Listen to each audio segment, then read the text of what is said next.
Irmãs, irmãos, boa noite. Nossa, mas está tão fraco, gente. Vamos de novo. Boa noite. Ah, agora melhorou. Eu preciso dessa energia, para a gente também, obviamente, trabalhar em conjunto. Desculpa um pouquinho o incômodo da máscara, né? Mas se faz necessário. E aqui então estamos nós. Primeiramente, quero agradecer o convite da casa, por estar confiando a nós essa noite.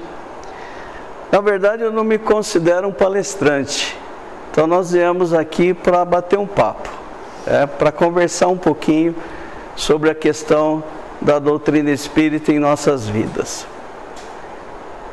E eu estava pensando qual tema abordar na noite de hoje. E eu acho que o tema oportuno para nós, nesse momento, é gratidão. Mas não aquela gratidão que você sente ao receber alguma coisa. Alguém lhe dá um presente, por exemplo, e aí você se sente meio que na obrigação, você se torna grato àquela pessoa por aquele presente, mas por outro lado você se sente na obrigação de ir lá retribuir aquele presente. Na verdade, gratidão, ela é muito mais profunda do que isso, do que esse sentimento que nós temos em retribuir algo. Eu usei o presente, mas pode ser qualquer outra coisa. Às vezes, um favor que nós recebemos, ou que nós prestamos a alguém, e aí nós sentimos gratos àquela pessoa. Ou seja, somos pessoas, como o Divaldo fala, gratulatórias. Pessoas com sentimento de gratidão. Mas gratidão exatamente sobre o quê? A que nós devemos ser gratos? Vamos lembrar da nossa manhã, hoje pela manhã, quando nós acordamos, nós lembramos de agradecer a Deus por estarmos vivos, por exemplo. Nós lembramos de agradecer a Deus o fato de nós podermos estender as mãos, abraçarmos, cumprimentarmos aqueles nossos amigos. Infelizmente, no momento, nós estamos impedidos de fazer isso, mas através das palavras nós podemos abraçá-los. Através dos gestos à distância, nós podemos sim ter o contato. Nós agradecemos essa oportunidade, porque muitos de nós gostariam muito de ter essa oportunidade. E, infelizmente, muitos não têm.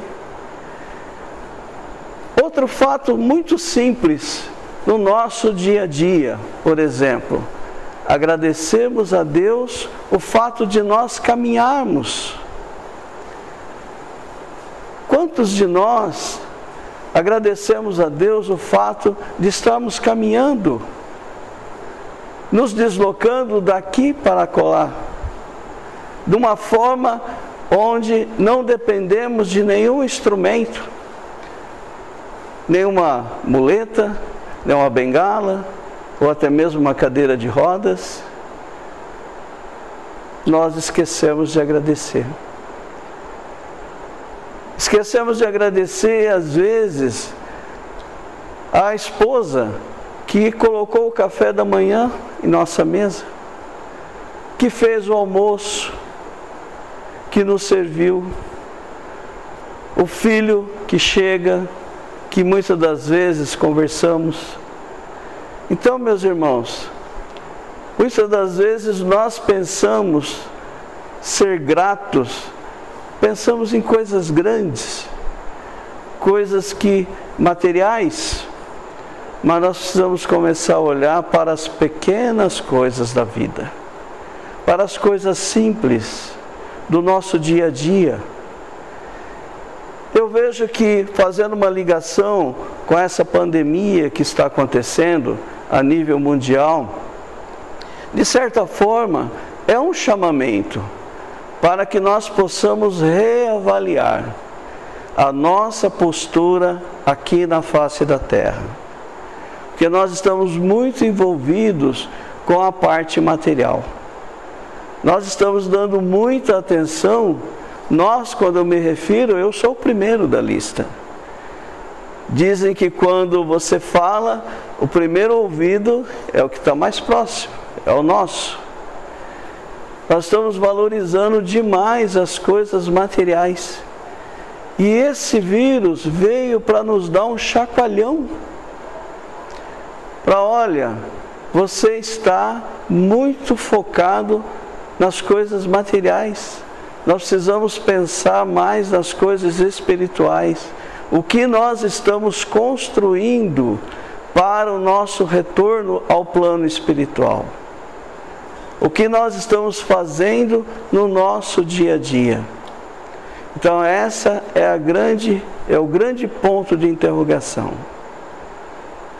Antes de vir para cá, eu estava ouvindo um vídeo do Divaldo, uma live, e ele estava dizendo exatamente isso, né? Nós precisamos reaprender a conviver. Olha que coisa. Por que reaprender a conviver? Porque com a tecnologia, com as facilidades, começamos o quê? A cada quarto da nossa casa uma televisão. Se não tem uma em cada cômodo, mas pelo menos duas nós temos. Um celular para cada filho. Cada pessoa hoje tem um celular. Então nós percebemos o quê? O individualismo. E Divaldo nos coloca de forma bastante clara que há necessidade do convívio familiar. E essa pandemia, ela fez com que as pessoas se recolhessem. Ela fez com que as pessoas voltassem para o interior das suas residências e a partir daí reconectassem. Porque nós estamos distantes uns dos outros. Nós convivemos às vezes embaixo do mesmo teto, mas não estamos participando uns aos outros. O convívio necessário para que possamos interagir como família. Às vezes, as famílias antigas tinham o hábito de se reunir em volta da mesa, principalmente aos domingos. Hoje é a coisa mais difícil você reunir a família, você colocar todo mundo na mesma casa. Então isso, Divaldo, nos chama a atenção para que nós façamos uma introspecção. O que de fato nós estamos fazendo aqui? A questão da convivência, e surgiu um fato novo, que ele inclusive coloca, olha como é que nós estamos com o advento da pandemia, o aumento do quê? Dos desentendimentos no lar. O aumento de agressão à mulher cresceu.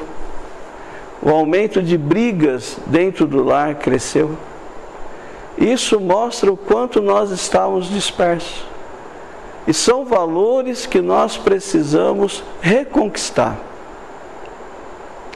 Então devemos, meus irmãos, diante de tudo isso que está acontecendo, sermos extremamente gratos, porque é uma necessidade de nós reaprendermos, principalmente a questão da convivência. Mas não fica por aí a questão da gratidão. A gratidão de nós conhecermos a doutrina espírita, de nós termos como aprendizado a doutrina espírita. A base, há pouco nós conversávamos aqui de alguns amigos que buscaram outras linhas, outras religiões, mas feliz daquele que conhece a doutrina espírita, porque ela realmente nos mostra exatamente o que nós estamos fazendo aqui. Qual é a nossa verdadeira função aqui na Terra? E nós temos que entender que nós somos espíritos vivendo uma experiência terrestre, e não pessoas encarnadas, passando férias. Então nós estamos aqui passando uma experiência. E tudo isso que está acontecendo conosco, exatamente que nós possamos ser mais vigilantes, ficarmos mais atentos. E a doutrina espírita nos mostra claramente isso. Eu estive pesquisando sobre a questão das pandemias. Nós já tivemos várias pandemias no decorrer das civilizações. No século passado nós tivemos a gripe espanhola, que houve desencarne de pessoas em grande quantidade. Era por volta de 1913, 14 aproximadamente. 18, né? Então mais ou menos 100 anos. E levou também, ceifou a vida de muita gente. Lógico que nós não tínhamos o aparato que nós temos hoje. Mas o que aconteceu em especial com essa pandemia? Nós, em função de nós estarmos, de alguma forma, em vigilantes, implantou-se o quê? A doutrina do medo. E dizem os especialistas que o medo, ele mata mais que a doença. E por que aconteceu isso? Houve relatos, nós presenciamos, relatos de espíritos ligados a falanges que vinham trabalhando muito em cima dessa questão. Falange do mal.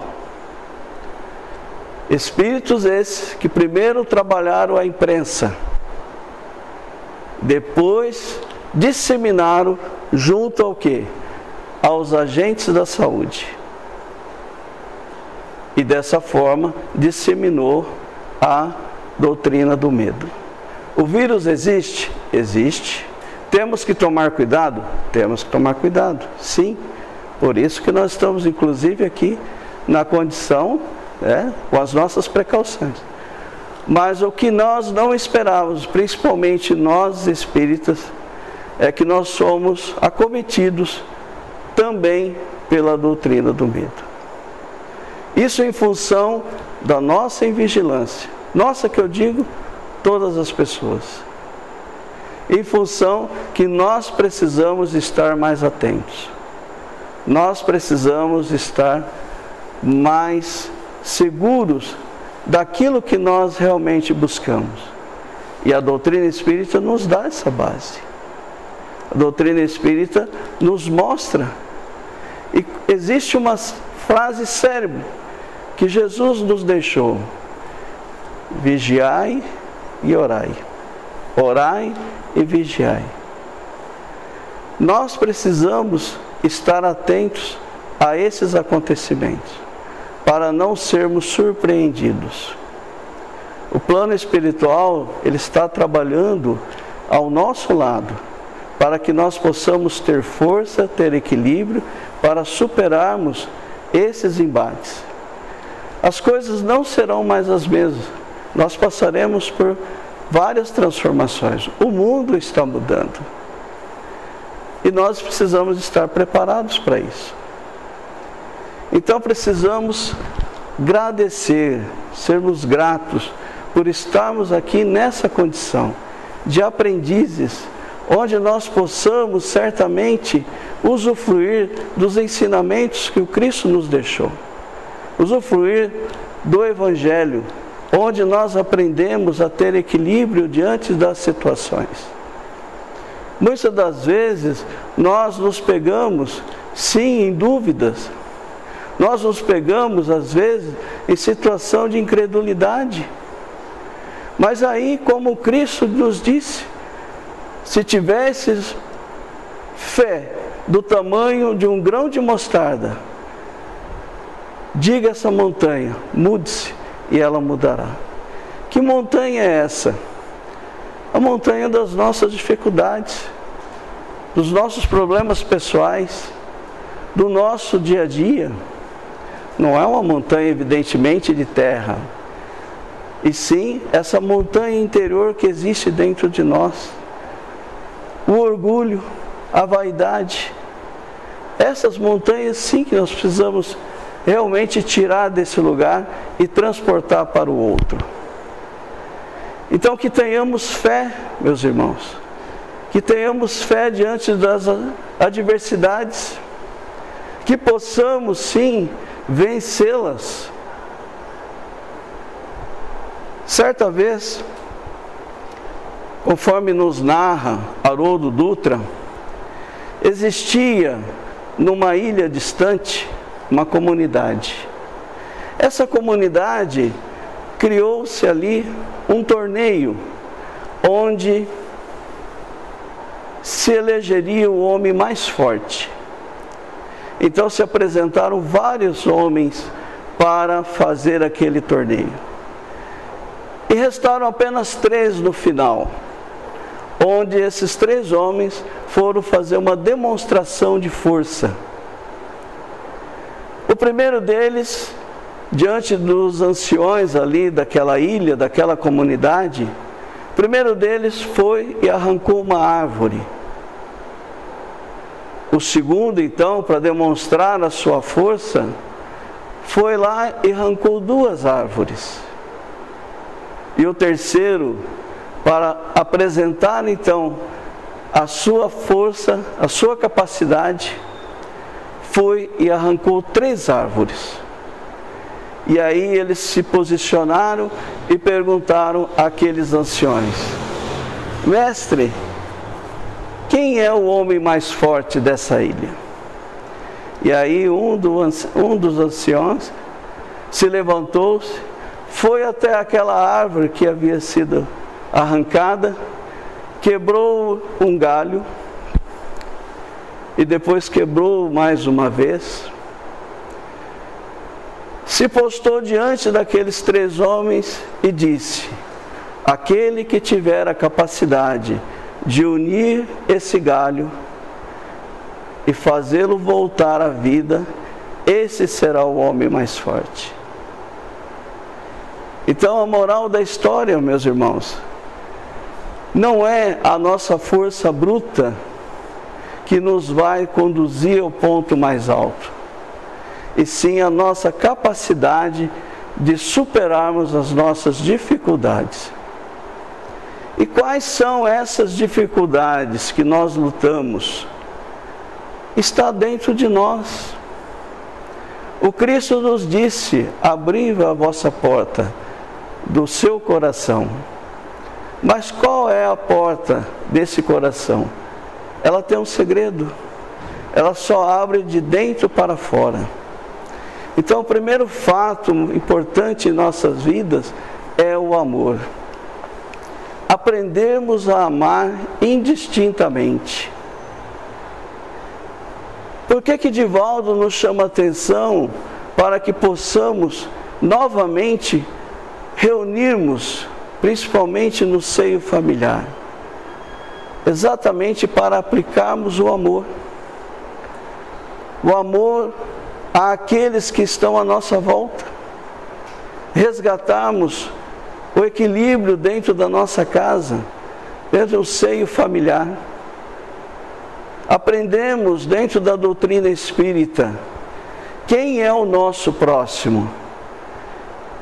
É o nosso próximo, mais próximo, é o nosso familiar. É aquele que está junto de nós. Então nós temos que trabalhar essa equidade. Trabalhar, conduzirmos com amor. E entendermos que aqui nós viemos para crescimento, para que nós possamos nos desenvolver. Outro ponto importante que nós precisamos nos abdicar é a questão do nosso orgulho. Ainda somos pessoas extremamente orgulhosas. Como? Eu não sou orgulhoso. Sim, nós somos pessoas orgulhosas. Isso serve para todos nós. Quantas das vezes nós aceitamos um conselho? Quantas das vezes nós aceitamos, sem melindre, que alguém nos faça alguma coisa? O Cristo nos disse, se pedirmos para caminhar 1000 passos, caminhe mais 1000. Se alguém atingir a sua face esquerda, apresente a direita. Isso é um exemplo de humildade. Isso é um exemplo que nós estamos lutando contra nós mesmos, para que possamos diminuir e crescer espiritualmente. Diminuir o quê? O nosso egoísmo, o nosso orgulho. Possamos nos tornar espíritos melhores. Afinal de contas, estamos aqui para esse aprendizado. Então, meus irmãos, precisamos ter a gratidão para com todas essas situações. Agradecer a Deus a oportunidade que tivemos. Divaldo conta uma história muito interessante de uma mãe a qual viu o seu filho crescer. E ele começa contando da seguinte forma, que essa mãe era uma jovem, e ela ainda no início da sua vida, muito bela, ela tinha um sonho, constituir família, formar ali uma família, e conheceu um outro jovem. Ela, por sua vez, morava numa comunidade, lá próximo à Casa do Caminho, e essa comunidade era uma comunidade muito complicada, porque foram construídas casas em cima de palafitas, sistema de palafitas, que é em cima do mangue, e ali também era depositado lixo da região. Enfim, aquelas criaturas conviviam sempre com algumas doenças, sempre com alguma situação muito difícil. O mau cheiro exalava daquele mangue, era algo insuportável. E aquela jovem então conheceu esse rapaz e começaram a namorar. Um certo dia, ele chegou para ela e disse: olha, meu amor, eu gostaria de lhe fazer uma proposta. Eu gostaria que você provasse o seu amor para mim. E ela então disse: mas como? Como assim, provar o meu amor para você? Eu já tenho provado através dos meus gestos, o meu carinho por você. Sim, mas eu preciso de algo a mais. Eu gostaria de tê-la. E ela, meio que sem entender aquela situação, aos poucos foi se doando àquele rapaz. Começaram a ter encontros, e alguns meses mais tarde, ela percebeu que algo mudava em seu corpo. Foi então que ela, com a ajuda de uma amiga, comprou um desses testes de farmácia e percebeu que estava grávida. Ficou muito feliz, porque na opinião dela, aquela gravidez era fruto do seu amor. Mal esperava para contar a história ao seu namorado, que era um vendedor de laranjas. E ele então, chegando à noite, ela disse: querido, eu tenho uma coisa muito importante para lhe dizer. Sim, pois não? Então diga. Olha, eu estou grávida. Como? Estou grávida. Nós vamos ter um filho. Ele então, num salto repentino, olhou para ela e disse: você está maluca? Como é que foi capaz de deixar isso acontecer? eu sou miserável, você é miserável, e agora nós vamos colocar no mundo mais um miserável, nós não temos condições de criá-lo. Então, nós vamos fazer um acordo. Eu vou conseguir alguém para você fazer um aborto. Mas como fazer um aborto? É uma vida que está aqui, e eu preciso cuidar dessa vida. De jeito nenhum. Nós temos que fazer esse aborto. Passado mais alguns dias, ele retorna à casa daquela jovem, e ela, desesperada, porque, querendo ou não, a família não iria aceitar aquela situação. A sua mãe era muito rígida, apesar de toda a dificuldade, ela sempre fez questão de tratar muito bem os filhos, não aceitaria aquela situação. E aí aquele rapaz, chegando a ela, disse: olha, eu consegui a pessoa que vai fazer o aborto, mas eu não posso fazer o aborto, é uma vida, eu preciso criar essa criança, nós precisamos trazê-la ao mundo. E ele então, olhando para ela, disse: bom, então você escolhe, ou ele ou eu. E essa senhora então olha para Divaldo, contando a sua história, e diz: Divaldo, naquele momento eu tomei uma decisão muito grave. Eu decidi que eu ia ter o meu filho. Então, aquele jovem virou as costas e foi embora, para nunca mais voltar. E continua narrando ela para o Divaldo: a partir daí, Divaldo, eu tive que enfrentar a minha família, eu tive que enfrentar todas as adversidades, inclusive de ser colocada para fora de casa. Fui acolhida por uma pessoa amável, que me ajudou até que eu tivesse o meu filho. Quando o meu filho chegou, foi uma alegria. Eu olhei para aquele garoto, para aquele menino, e disse: esse é meu príncipe. Eu vou fazer de tudo para que você não tenha sofrimento, para que você consiga tudo o que precisa. E eu então, Divaldo, fui trabalhar na condição de lavadeira, para que eu pudesse então sustentar aquela criança. E aquele menino foi crescendo. Consegui matriculá-lo na escola. Em dado momento, a professora nos disse: mãe, seu filho é muito inteligente e ele precisa dar continuidade nos estudos. Eu não imaginava como. Então eu aprendi a fazer alguns quitutes. Fui vender lá no elevador Lacerda, onde eu conseguia um dinheiro a mais. E ele, quando chegou aos 14 anos, nós tivemos uma conversa. Eu, olhando para ele, eu disse: meu filho, nós precisamos conversar. Você já está com uma certa idade e precisa me ajudar nas despesas, a vida está difícil.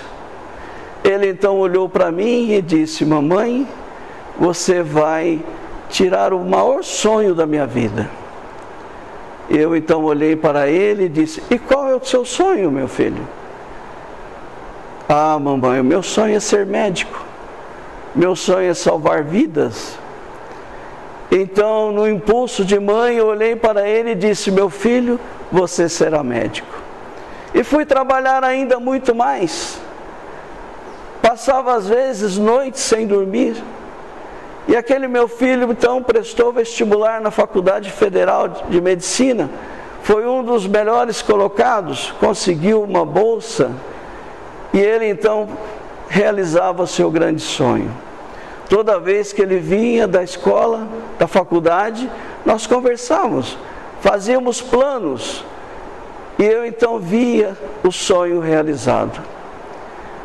Quando chegou próximo da sua formatura, eu estava muito feliz, contava ela para o Divaldo. Resolvi então comprar um vestido novo, arrumei o cabelo, programei um táxi para que pudéssemos nós todos irmos à formatura. Aquele dia era um dia especial, mas faltando alguns minutos para que pudéssemos sair para aquele evento, o meu filho chegou até mim e disse: mamãe, eu preciso conversar com você sobre duas coisas. Sim, meu filho, nós chegamos até aqui, vencemos muitos percalços, acredito que você tem alguma coisa sim para me dizer. Sim, mamãe, só que eu espero que você não se sinta magoada com o que eu vou te dizer. Seja lá o que for, então diga. Bem, mamãe, a primeira coisa é que eu gostaria que a senhora não fosse na minha formatura hoje. Mas como? É o dia mais importante da sua vida. Eu quero compartilhar esse evento com você. Então, mamãe, mas eu acho que a senhora não vai ter muito jeito. Tem algumas pessoas lá, um tanto orgulhosas, vão olhar meio atravessado para você, você não vai se sentir bem, então eu não quero que você passe constrangimento, eu acho que você deveria então ficar. Aquilo, Divaldo, eu senti como se fosse a segunda apunhalada nas minhas costas, porque a primeira fora dada pelo seu pai. Mas ainda assim tive forças para perguntar, sim, e a segunda? E o segundo assunto, qual era? Então, mamãe, como a senhora sabe, né? Eu estou me formando em medicina, não pretendo continuar aqui, aliás, eu já tomei o cuidado de levar algumas roupas, o resto a senhora pode dar para os pobres, que eu não as quero mais usar. De forma que não voltarei mais nesse lugar. A partir de hoje, a senhora não me verá mais aqui. Se algum dia a senhora precisar de mim, a senhora telefona, que eu vou mandar alguém aqui para cuidar de você. Ou então, poderei deixar um cheque para que a senhora use. E também, a partir de hoje, eu me tornarei noivo da filha de um dos professores da faculdade. Então não será mais digno eu voltar a esse lugar. E ela olha para Divaldo e diz: Divaldo, eu não tinha chão. Aquilo era a minha vida, que eu me doei àquele rapaz. Então eu deixei que ele fosse. E de fato, ele nunca mais voltou. O contato que eu tive com meu filho foi através dos jornais, através dos recortes das revistas, da sociedade. Mas naquela noite, Divaldo, eu já estava pronta. E uma vizinha, percebendo o meu sofrimento, chegou até mim e disse: olha, já que você está pronta, já que você está toda arrumada, aqui próximo existe uma casa de oração, que chama-se Casa do Caminho. Eu gostaria que você me acompanhasse. Eu acredito que isso lhe fará bem. E eu então fui de volta. E certamente foi o melhor dia, foi o melhor presente da minha vida, porque eu tive a oportunidade de conhecer a doutrina espírita. E me lembro muito bem que naquele dia você falava de amor. E você falava de forma muito clara que quando nós damos o amor, quando nós distribuímos o amor, não precisamos receber mais nada em troca. Então, Divaldo, me conscientizei. O que eu fiz na minha vida foi doar o amor. Muitos anos se passaram. Aquela irmã desencarna. Divaldo promove ali, entre amigos, o seu sepultamento. E um dia Divaldo estava atendendo e percebeu um senhor distinto na fila. Percebeu que se tratava de uma pessoa que não era frequentador ali da casa. E quando chega a sua vez, ele se identifica: olha, o senhor é o senhor Divaldo? Sim, sou eu. Eu vim aqui porque eu fiquei sabendo que vocês recentemente sepultaram uma miserável. Então eu gostaria de ressarcir os valores que vocês gastaram com o sepultamento. E aí Divaldo, percebendo de quem se tratava, disse: olha, meu irmão, primeiro, aquela nossa irmã não era uma miserável. É uma irmã nossa do coração. É uma pessoa que conviveu conosco aqui durante vários anos. De forma que você não nos deve nada. O que nós fizemos foi por amor. Sim, mas eu gostaria de ressarcir os gastos. Ainda insistiu a pessoa, o Senhor. E Divaldo disse: olha, meu amigo, você não tem nada a nos dever. Mas nesse momento, através da mediunidade de Divaldo, ele observa aquela mãe que fora desprezada, que fora colocada nas piores condições. Uma luz imensa, aquele espírito olha para Divaldo e diz: Divaldo, diga para meu filho que eu o amo acima de todas as coisas, e que para ele aproveitar a oportunidade para a mudança, porque caso contrário, haverá muitas situações difíceis na sua vida. Então Divaldo ainda tentou argumentar com aquele rapaz, tentando mostrar para ele o outro lado da moeda, mas ele acabou saindo e indo embora. Diante disso, meus irmãos, nós precisamos entender qual é o verdadeiro sentido da vida, o que é amar verdadeiramente. Dizem os Espíritos que quando uma mãe pede que as suas orações alcancem os maiores escalões, então esse é um exemplo de amor, de abnegação, de sentimento para com aquele filho que, mesmo fazendo tudo o que fez, perdoou, como Cristo nos solicitou. Então, diante da nossa vida, diante das situações a qual nós estamos passando, aprendamos acima de qualquer coisa a amar verdadeiramente, a nos integrarmos com a família, a nos integrarmos com aqueles que estão próximos de nós. O que está acontecendo hoje conosco, o que está se passando hoje na terra, é um chamamento para que nós possamos reavaliar as nossas posições aqui na terra, as nossas condições. E feliz de nós que temos conhecimento da doutrina espírita para entendermos o que realmente nós estamos fazendo aqui. Que não estamos aqui só de passagem, temos um propósito.